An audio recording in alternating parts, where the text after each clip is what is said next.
mungkin menanggapi Munaslup Kadin 2024 kemarin yang ilegal, dan sebagai tindak lanjut dari apa yang telah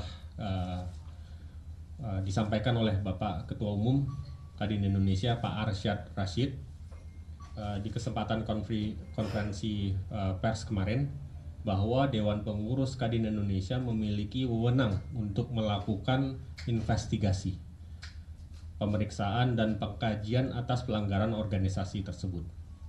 Untuk itu hari ini kami dari jajaran Dewan Pengurus Kadin Indonesia bersama para narasumber, saya ingin memperkenalkan. Yang pertama itu adalah Pak Hamdan Zulfa, Kuasa Hukum Dewan Pengurus Kadin Indonesia, mantan Ketua Mahkamah Konstitusi Indonesia periode 2013-2015. Kemudian ada Mas Daniswara K. Harjono, Wakil Ketua Umum Bidang Hukum dan HAM Kadin Indonesia, yang akan menginformasikan sejumlah temuan berupa bukti-bukti yang sah dan meyakinkan dalam bentuk surat-surat serta dokumen yang digunakan untuk mempersiapkan Munaslup ilegal tersebut. Jadi penting ini rekan-rekan media untuk kami sampaikan. Tanpa perlu berpanjang lebar, langsung saja saya ingin mempersilahkan Mas WKU Bidang Hukum dan HAM, Bapak Thomas Daniswara Harjono, untuk menyampaikan pernyataan pembuka, dilanjutkan dengan informasi temuan dari Kuasa Hukum Dewan Pengurus Kadin Indonesia sekaligus Ketua Mahkamah Konstitusi Indonesia pada periode 2013-2015, Bapak Hamdan Zulfa. Kami persilakan Mas Danis, silakan. Baik, terima kasih Pak Firly, WKU Bidang Komunikasi. Saya Daniswara Harjono, Wakil Ketua Umum Bidang Hukum dan HAM Kadin Indonesia. Dan sebagaimana kita ketahui bersama bahwa berita sudah keluar. Kita juga tentunya banyak hal, terutama kami dari Kadin Indonesia, kita merasa sangat prihatin, dan juga tentunya kejadian Munaslup yang dilaksanakan tidak berdasarkan ketentuan yang ada, ini mengakibatkan prahara, mengakibatkan sesuatu yang bisa sebagian orang sebutkan sebagai kudeta terhadap kepengurusan Kadin Indonesia. Kita tidak menginginkan hal ini. Kita sebetulnya sangat menginginkan bahwa dunia usaha baik-baik saja, dunia usaha bisa berjalan dengan baik, dan tentunya kita juga paham negara kita adalah negara hukum, sehingga semuanya harus berlandaskan aturan hukum yang berlaku. Pertama, kita tahu bahwa ada Undang-Undang Nomor 1 Tahun 1987 tentang Kadin Indonesia. Kemudian, sebagaimana layaknya organisasi, tentunya ada anggaran dasar, ada anggaran rumah tangga.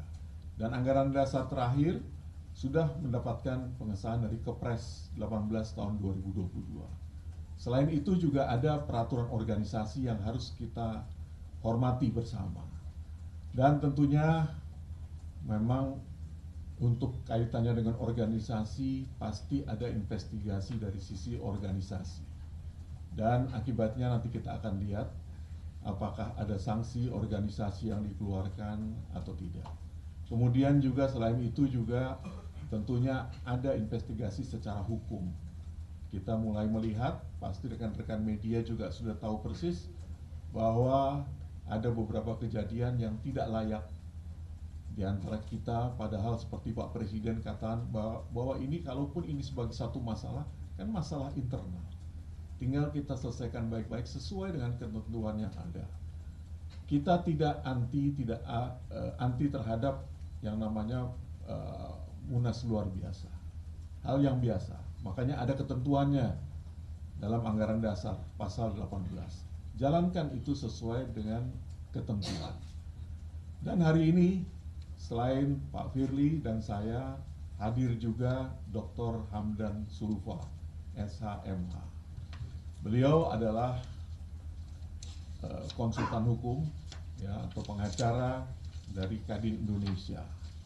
Tentunya nanti akan menjelaskan banyak hal ya, Saya memang tetap sebagai Wakil Ketua Umum Bidang Hukum, tapi tentunya saya tidak mungkin untuk bertindak sendiri karena saya lebih banyak sebagai prinsipal tentunya, orang yang berkepentingan langsung selain Ketua Umum dan rekan-rekan lainnya, sehingga lebih objektif apabila kita menunjuk kuasa hukum yang profesional dan bisa bertindak independen dan objektif melihat semua permasalahan yang ada. Dan saya kira karena saya sendiri sudah mengikuti dan melakukan kegiatan konferensi pers pada tanggal 15 September yang lalu, tentunya saya akan lebih banyak memberikan kesempatan kepada Dr. Hamdan Zulfa dan tim untuk memberikan pendapatnya, opininya, dan komentar-komentarnya. Untuk itu tentunya dengan segala niat baik yang ada pada kami, dengan segala niat baik untuk kepentingan bangsa dan negara, saya berikan kesempatan kepada Dr. Hamdan Zulfa. Silakan.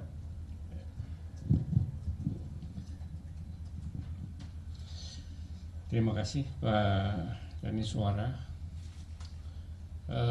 Rekan-rekan media yang saya hormati, saya di sini berbicara selaku kuasa hukum Kadin, ya, dan saya hadir depan ini bersama Pak Dr. Heru Widodo.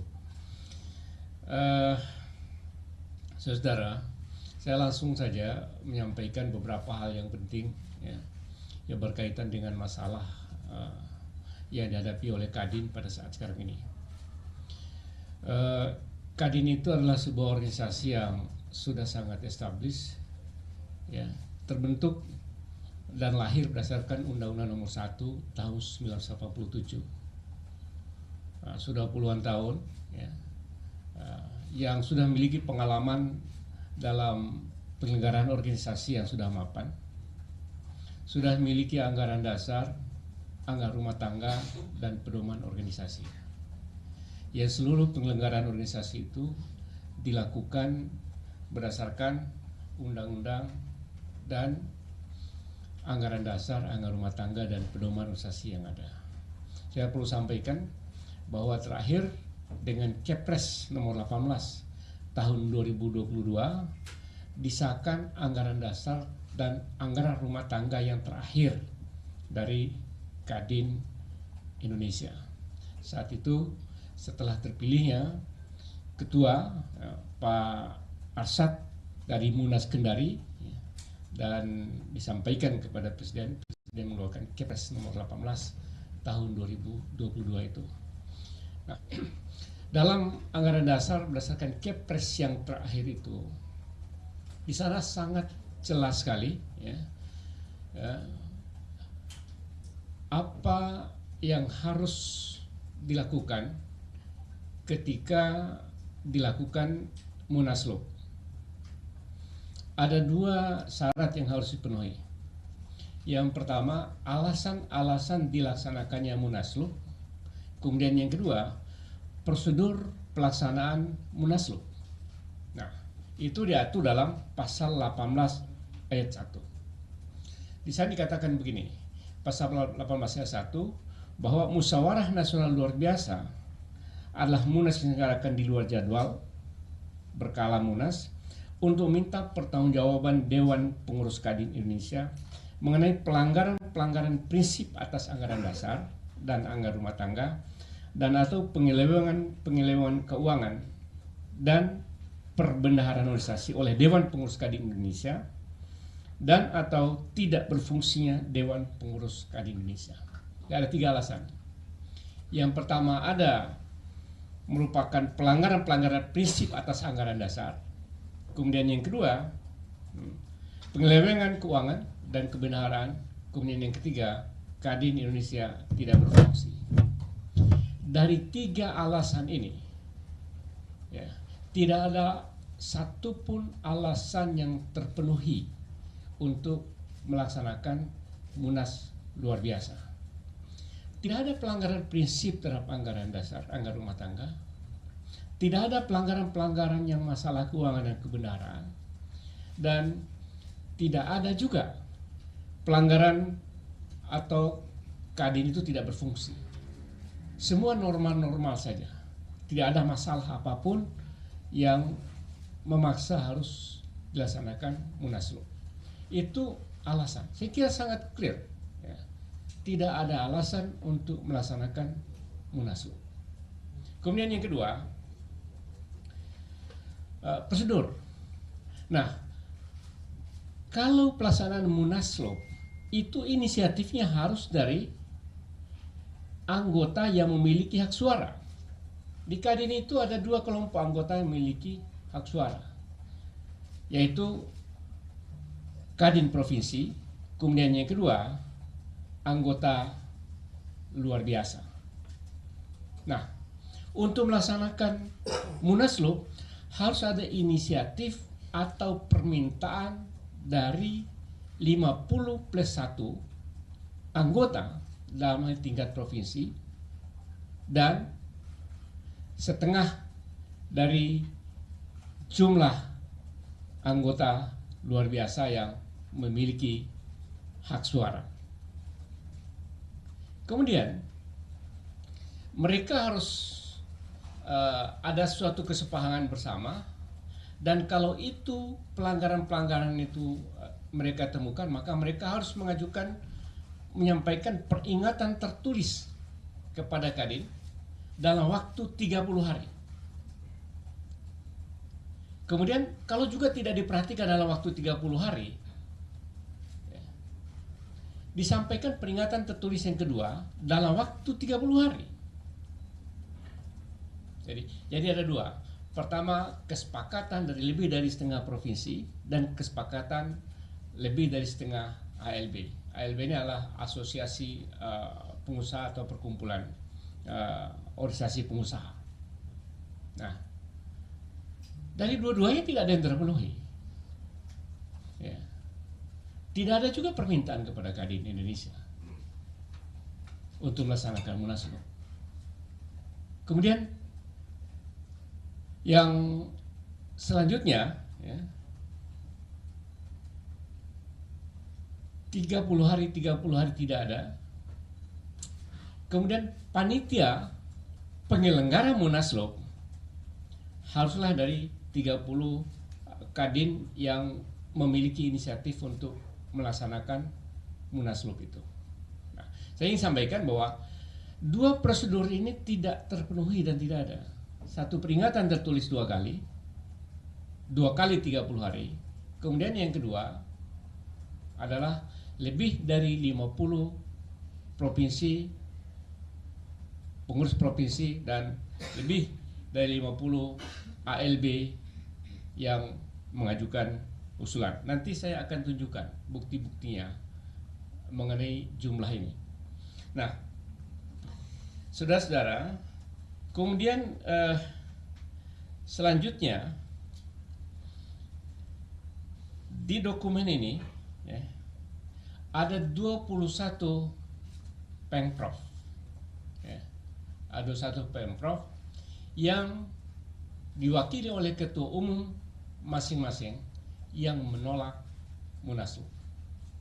Sementara jumlah Pemprov yang berhak yang berhak mengadakan Munaslup harus dihitung pada Pemprov yang hadir pada Munas yang lalu, yaitu 35. Jadi 35 dikurang 21 berapa itu? Kalaupun ini semuanya ada, tidak memenuhi 50% per 1. Jadi hanya 14. Nanti kami belum verifikasi lebih dalam yang 14 ini apakah juga memenuhi syarat atau tidak. Tapi yang pasti dari penolakan 21 Pemprov tidak terpenuhi syarat untuk lebih dari 50% Pemprov. Jadi saudara-saudara, itu dua hal yang pokok saya ingin sampaikan, bahwa sekali lagi dari sisi alasan dan prosedur menurut anggaran dasar dan anggaran rumah tangga Kadin, Munaslup itu adalah tidak sah. Oleh karena itu sampai sekarang adalah pengurus Kadin yang sah ya, secara hukum adalah pengurus Kadin di bawah Pak Arsyad. Ya. Jadi itulah saudara hal-hal yang pokok yang perlu sampaikan untuk pertama sekali pada kesempatan ini. Ya. Terima kasih. Ya. Tentu selaku pengurus yang sah, saya tambahkan sedikit, selaku pengurus yang sah akan mengambil segala langkah-langkah dan upaya yang benar menurut hukum, ya, untuk mempertahankan kepengurusan yang sah ini. Kami sudah siapkan dan kami sedang kaji masalah-masalah detailnya dan yang kami akan lakukan pada waktu-waktu yang akan datang. Saya kira itu sebagai pengantar awal. Pak Danis, terima kasih. Baik, terima kasih Dr. Hamdan Zulfa. Ya, cukup jelas yang disampaikan oleh Pak Dr. Hamdan Zulfa. Jadi kalau ada klaim-klaim, tentunya semua tergantung buktinya. Dikatakan bahwa ada misalnya 28 provinsi yang menghendaki adanya Munaslup. Nyatanya di meja ini ada 21 yang menyatakan menolak. Ya, sehingga kita mempertanyakan. Dan masih banyak lagi laporan-laporan yang masuk. Misalnya, kok ada misalnya pengurus-pengurus yang belum dibentuk. Kan tadi dikatakan oleh Pak Dr. Hamdan Zulfa ada 35 kadin provinsi. Kok ada yang belum dibentuk, misalnya Papua Pegunungan, Papua Tengah, dan lain-lain, yang ternyata ada wakilnya. Ya, jadi buat kita tentunya kita harus melakukan investigasi dan kajian lebih lanjut untuk mengambil langkah-langkah hukum terkait dengan hal tersebut. Dan tentunya kita berikan kesempatan kepada Bapak Ibu, rekan-rekan media tentunya untuk bertanya, karena buat kita Kadin adalah milik seluruh masyarakat Indonesia, bukan organisasi biasa. Kadin adalah organisasi yang dasarnya adalah Undang-Undang Nomor 1 Tahun 1987 tentang Kadin Indonesia, dan juga ada anggaran dasarnya yang disahkan berdasarkan Kepres Nomor 18 Tahun 2022. Belum lagi ada peraturan organisasi yang cukup detail, yang tentunya kita baik sebagai pengurus maupun anggota Kadin kita harus tunduk taat kepada aturan yang ada. Silahkan, mungkin saya berikan kesempatan kepada rekan-rekan media untuk bertanya. Saya kira kita mulai dari sisi kiri, nanti kita berlanjut ke sisi kanan. Mungkin pertama, Mbak, silakan sebut nama, dari mana, kemudian pertanyaannya. Mungkin satu persatu bisa langsung dijawab ya, supaya nggak kita terlupakan. Silakan, Mbak. Selamat siang Bapak-Bapak, saya Dova dari Bloomberg Technos. Ingin bertanya Pak, tadi disebutkan memang Kadin tengah mengkaji beberapa langkah yang akan dilakukan ke depannya Pak. Tapi mungkin apakah bisa dijelaskan Pak langkah-langkah yang akan dilakukan oleh Kadin versi kepemimpinan yang sah di bawah Pak Arsyad, itu apa yang akan dilakukan? Karena kan dari sisi sebelah sisi lainnya, kubu lainnya itu mereka tetap mengklaim bahwa Munaslup kemarin itu sah dan segala macam. Jadi apa langkah yang akan diambil oleh Kadin untuk menindaklanjutin klaim tersebut? Apakah juga akan mungkin melibatkan MK dan segala macamnya? Selanjutnya Pak, kalau misalnya dilihat dari beberapa pemberitaan ke belakang itu kan ternyata dualisme Kadin ini tuh bukan pertama kalinya terjadi ya Pak, sebelumnya juga pernah. Nah itu dari sisi Kadin sendiri apa sih Pak sebenarnya akar masalah penyebab yang bisa menyebabkan terjadinya dualisme tersebut? Karena Pak Arsyad ketika terpilih waktu itu juga bilang akan memecahkan dualisme Kadin, tapi ternyata ada kejadian seperti ini. Mungkin bisa tolong dijelaskan Pak. Terima kasih. Terima kasih Mbak Dova. Mungkin kalau pertanyaan kedua saya yang lebih tepat untuk menjawab ya, terkait dengan dualisme yang pernah terjadi. Betul, memang dualisme itu pernah terjadi. Waktu itu juga tentunya Ketua Umum dan Ketua Dewan Pertimbangan mirip juga dengan sekarang. Ternyata berbeda pendapat, kemudian ada dua Kadin. Tapi di bawah kepemimpinan Pak Arsyad Rashid, permasalahan ini sudah terselesaikan dengan baik. Jadi Pak Arsyad Rashid merangkul semuanya, dan kalaupun ada permasalahan itu tentunya kasusnya berbeda dulu dengan sekarang ya, kalau saya berkomentar, walaupun saya juga waktu itu saya posisinya sebagai Ketua Dewan Pertimbangan Kadin Jakarta, saya tahu persis sebenarnya. Tapi saya nggak elok kalau saya yang menjawab pertanyaan tersebut. Tapi sejarah mencatat bahwa itu pernah terjadi, betul. Dan kita sangat menyayangkan dan tidak menginginkan itu terjadi lagi. Sehingga makanya semuanya diselesaikan dengan baik-baik, dengan saling merendahkan diri, dan semua selesai baik. Nah sekarang tahu-taunya terjadi lagi. Sehingga tidak ada kata bahwa kita tegak lurus pada aturan hukum yang berlaku. Anggaran dasar sudah jelas, jadi baru H+1 saja kita sudah nyatakan bahwa Munaslup adalah ilegal. Silakan Pak Hamdan Zulfa untuk pertanyaan pertama. Ya, ada beberapa langkah yang sudah dilakukan dan yang akan dilakukan. Yang pertama, kami secara resmi meminta kepada Menkumham, Menteri Hukum dan HAM, kalau ada permohonan pengesahan kepengurusan baru dari hasil Munaslup yang tidak sah, kami minta untuk ditolak dan tidak diproses.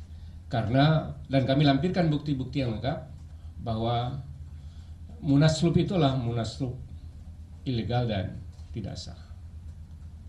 Kemudian yang kedua, kami akan melakukan tindakan-tindakan organisatoris kepada anggota yang melakukan pelanggaran aturan organisasi. Dan ini sedang kami kaji secara detail siapa-siapa yang melakukan pelanggaran dan apa-apa pelanggaran yang dilakukan.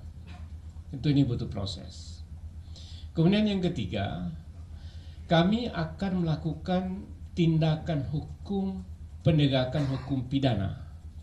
Kalau nanti ditemukan ternyata ada pemalsuan yang terjadi, ya, dalam proses pelaksanaan Munaslup ini, karena dari 21 provinsi menolak ditandai oleh Ketua Umum, lalu siapa yang mewakili Kadin Provinsi? Ini kami sedang melakukan penelitian atas dokumen-dokumen yang terkait, berkoordinasi dengan Kadin Provinsi. Kemudian yang terakhir, tentu ya, langkah paling akhir, ya, kami akan melakukan upaya hukum pembatalan hasil Munaslup melalui pengadilan. Saya kira itu langkah-langkah sementara yang kami sudah lakukan dan kami akan lakukan. Dan kalau ada tindakan-tindakan pidana selama proses setelah Munaslup, kami seluruhnya akan menempuh jalur hukum untuk penegakan hukum mulai kepolisian. Ya, saya kira itu ya langkah-langkah yang akan dilakukan oleh kami. Terima kasih. Ya. Baik, terima kasih Dr. Hamdan Zulfa. Kemudian kita bergeser, silakan. Enggak, ini kita bergeser pelan-pelan. Tengah dulu. Silakan, Pak. Siang menuju sore, Bapak-bapak sekalian. Andi dari Kata Data.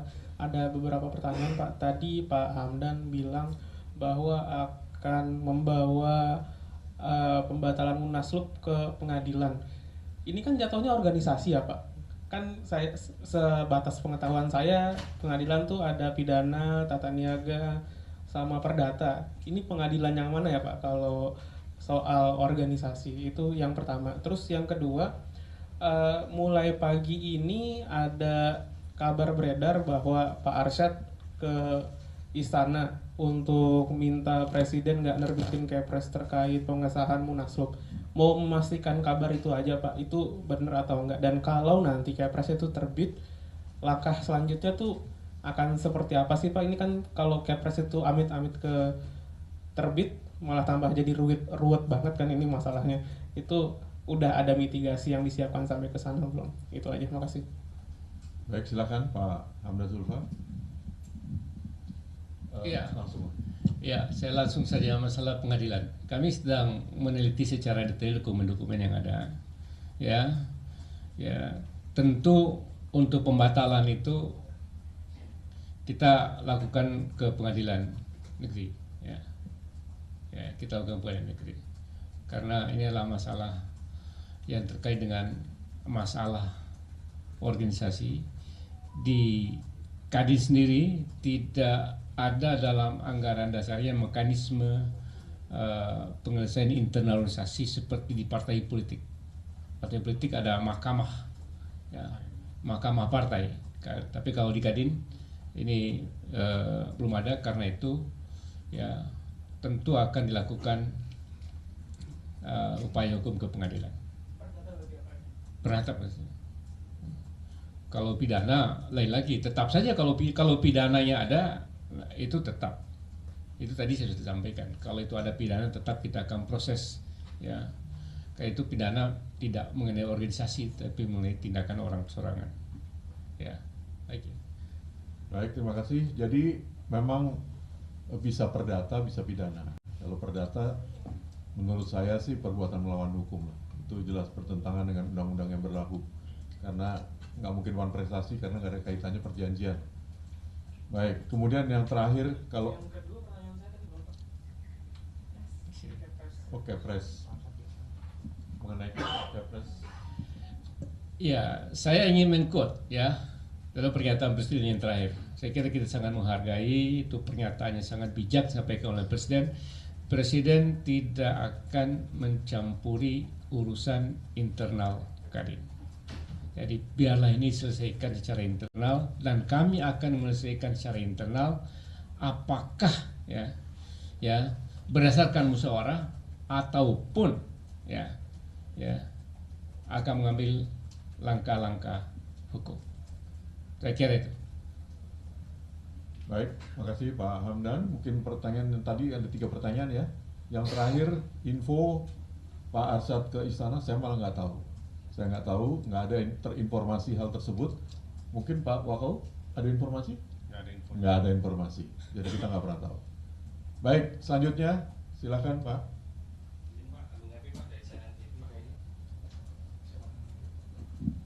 Bisa diulang Pak. Agung Happy Pak dari CNN TV. Untuk yang pertama Pak, kemarin Pak Anin sempat bilang ke kita yang kawan-kawan pers waktu acara Maulid Nabi itu mereka membuka ruang untuk dialog. Nah ini apakah sudah ada pernyataan atau surat ataupun membuka komunikasi ke pihak dari Pak Arsyad? Kalau sudah ada, bentuknya apa dan bagaimana? Itu yang pertama. Terus yang kedua Pak, kalau boleh tahu Pak, surat ke Presiden itu isinya apa Pak? Nah karena kami kan tahu-tahu langsung ditanggapi oleh Presiden, tapi isi detail surat yang disampaikan ke Presiden kalau boleh kami tahu apa? Itu aja sih Pak, terima kasih. Baik, silakan Pak Hamdan mungkin. Kalau yang pertama. Iya.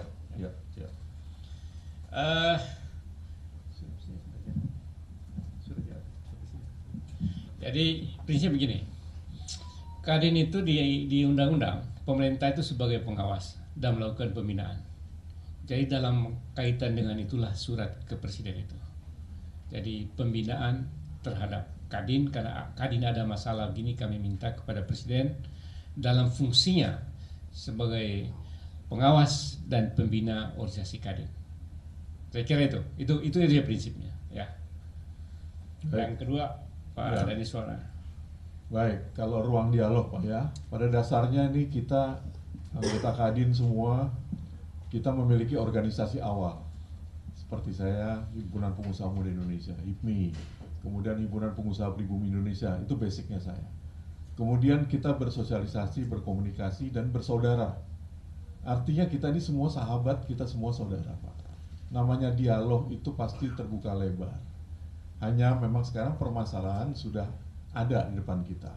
Mudah-mudahan nggak bergeser lebih lanjut, semakin runcing, apalagi kalau misalnya ada unsur pidananya itu agak sulit. Tapi sepanjang urusan perdata pastinya namanya manusia, apalagi kita merasa bersaudara. Kalau kita Dewan Pengurus, kita saling mengakui bahwa Pak Anin orang baik, Pak Arsyad pun orang baik. Dan harusnya kita semua di Kadin adalah orang-orang baik yang terpilih, yang tentunya taat asas, taat hukum, taat etika. Jadi demikian Pak dari saya. Makasih. Ada lagi? Kita bergeser. Oke, ke depan, silakan. Cik. Selamat siang Bapak-Bapak semua, saya Aji dari ADN Times Pak. Mungkin ke Pak Danis pertanyaannya Pak. Kemarin kan setelah konversi yang hari Minggu, Pak Arsyad bilang ada rapat lagi tentang terkait investigasi segala macam. Mungkin bisa dijelaskan ke teman-teman semua di sini hasil investigasinya seperti apa? Kan tadi di undangan juga katanya sudah ada anggota-anggota yang diduga menjadi inisiator. Mungkin siapa inisiatornya, mungkin apakah sudah diketahui dari Kadin Indonesia. Terus juga tadi Pak Hamdan bilang bahwa akan meminta Menkumham untuk tidak menerbitkan Kepres. Tapi kita tahu bahwa kemarin berbarengan dengan konvers Pak Arsyad hari Minggu, Pak Menkumham datang ke Menara Kadin ke acaranya Pak Anin. Seberapa optimiskah permintaan itu untuk tidak menerbitkan Kepres, tidak menerbitkan dari Kemenkumham itu? Dan kalau emang nanti tetap diterbitkan, akan seperti apa tindakan dari Kadin? Terima kasih. Ya, baik. Izin Pak, saya duluan Pak ya. Jadi memang pasca kita melakukan konferensi pers tanggal 15 September ya, kalau nggak salah berakhir di sore hari, siang sore hari. Kemudian malam hari kita melakukan pertemuan.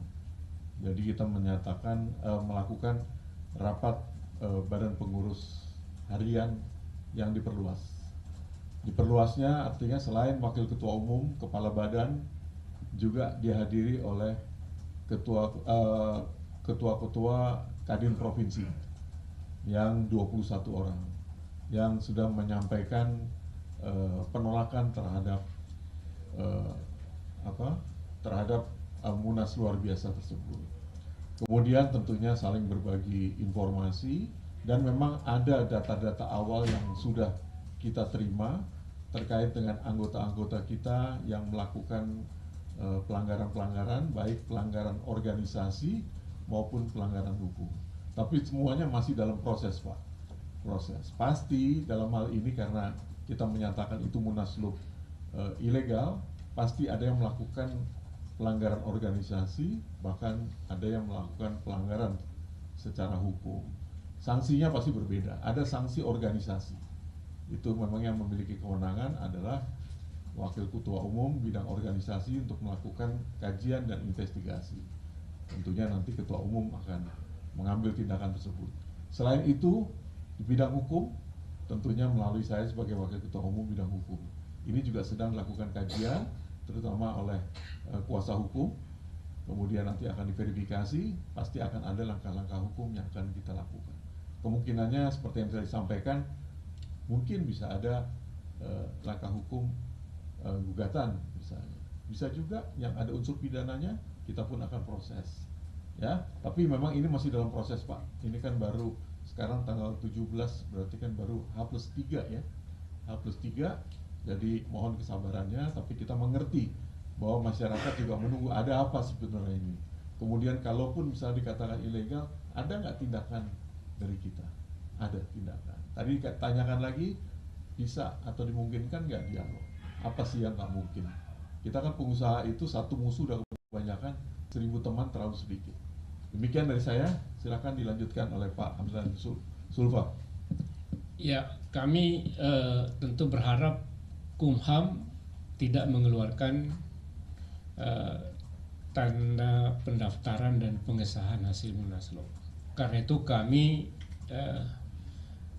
cepat-cepat mengirimkan surat kepada Menkumham ya, dengan data-data dan fakta yang ada bahwa munaslup itu adalah ilegal. Kami berharap itu tidak diproses dan ditolak. Saya kira itu. Kalaupun pada akhirnya, tapi saya tidak ingin juga berandai-andai. Saya sih berharap tidak akan keluar gitu, karena saya yakin Kumham mengerti bukan satu persoalan ini, dan saya juga menghadapi kasus seperti ini bukan ini saja. Ada yang terlanjur keluar, tapi pada akhirnya dibatalkan oleh pengadilan misalnya, dan ada yang terlanjur keluar memang sah benar tidak bisa diganggu. Tapi saya ingin katakan bahwa kita cepat-cepat menyampaikan informasi kepada Kumham dengan dokumen-dokumen pendukung yang ada bahwa hasil Munaslup ini ilegal dan tidak ada alasan untuk mendaftarkan dan mensahkan hasil-hasil Munaslup. Saya kira itu. Ya. Terima kasih. Baik, terima kasih Pak Hamdan Zulfa. Silakan.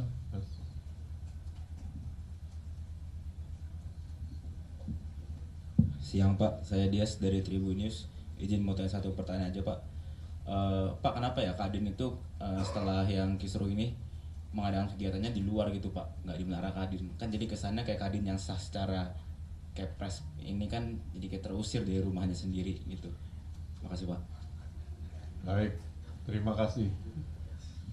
Itu bukan cuma terkesan, faktanya begitu Pak. Kita cinta damai, kita menghindar dari konfrontasi frontal secara langsung. Kita menghendaki bahwa yang jadi panglima ini hukum. Biarkan nanti hukum yang bicara, yang mana benar pasti akan muncul kebenaran, yang mana salah pasti akan bisa dibuktikan. Jadi prinsipnya itu aja, kita mau baik-baik kok. Nanti pasca penyelesaian masalah ini pun kita juga menginginkan semua baik-baik adanya. Ya, jadi bisa dibayangkan kalau kita frontal, kita beradu, ya saya pikir pasti akan ada korban dan kita nggak menginginkan ini. Terima kasih. Ada lagi? Oh, silakan. Jadi dari Pak Irsad dan seluruh jajarannya ingin betul-betul menjaga nama baik Kadin. Tidak ingin sekecil apapun sebenarnya masalah-masalah ya, keributan fisik atau apapun yang terkait dengan masalah internal Kadin ini kita selesaikan sebaik-baiknya. Kalaupun tidak selesai secara keluarga, ya secara hukum. Itulah langkah yang kita dahulukan. Karena itu kita hindari peristiwa yang terjadi sehingga ini teman-teman laksanakan di sini. Ya, saya kira itu. Baik, ada lagi? Mungkin boleh saya tambahan sedikit. Silakan Pak Firly, WKU Komunikasi. Jadi saya ingin menambahkan sedikit aja. Sebenarnya kalau tempat itu kita bisa lakukan di mana aja. Dan pada saat ini program Kadin Indonesia tetap berjalan business as usual. Jadi kita bisa lakukan kegiatan kita lakukan seperti biasa.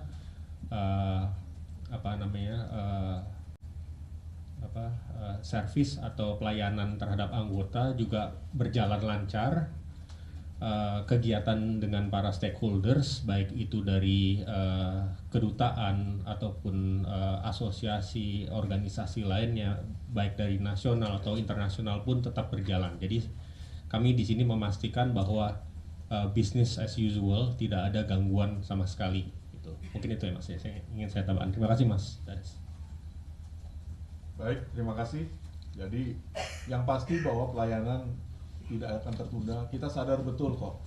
Kita menginginkan Indonesia Emas 2045, tidak ada yang boleh jalan di tempat, tidak boleh ada yang tertunda, tidak boleh ada yang terhenti.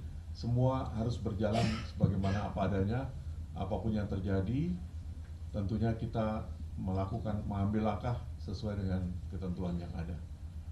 Baik, oleh karenanya sebagai penutup tentunya kita berharap betul bahwa dunia usaha harus bersatu, satu Kadin, demi kestabilan perekonomian nasional. Kemudian tentunya kita tegak lurus kepada aturan perundang-undangan yang ada, termasuk juga pada ADART dan juga peraturan organisasi. Sekian, terima kasih, saya kembalikan kepada Pak Firly. Terima kasih. Wassalamualaikum warahmatullahi wabarakatuh. Baik, terima kasih saya sampaikan kepada Pak Hamdan Zulfan sebagai kuasa hukum daripada Kadin Indonesia beserta Pak Heru Widodo yang telah memberikan uraian terhadap legitimasi daripada Munaslup 2024 yang diselenggarakan beberapa waktu yang lalu. Mungkin demikian yang ingin kami sampaikan pada kesempatan kali ini. Terima kasih dan sekali lagi mohon maaf apabila ada kesalahan, salah kata atau tidak tepat waktu dalam memulai acara ini. Tapi kembali lagi kita juga memohon bantuannya pada media untuk menyampaikan fakta yang sebenar-benarnya, karena pada masa seperti ini kebenaran itu adalah hal yang harus disampaikan ke publik, karena kami yakin apa yang kita lakukan ini adalah suatu kebenaran yang harus ditegakkan. Mungkin demikian dari saya. Terima kasih. Wabillahi taufiq wal hidayah. Wassalamualaikum warahmatullahi wabarakatuh.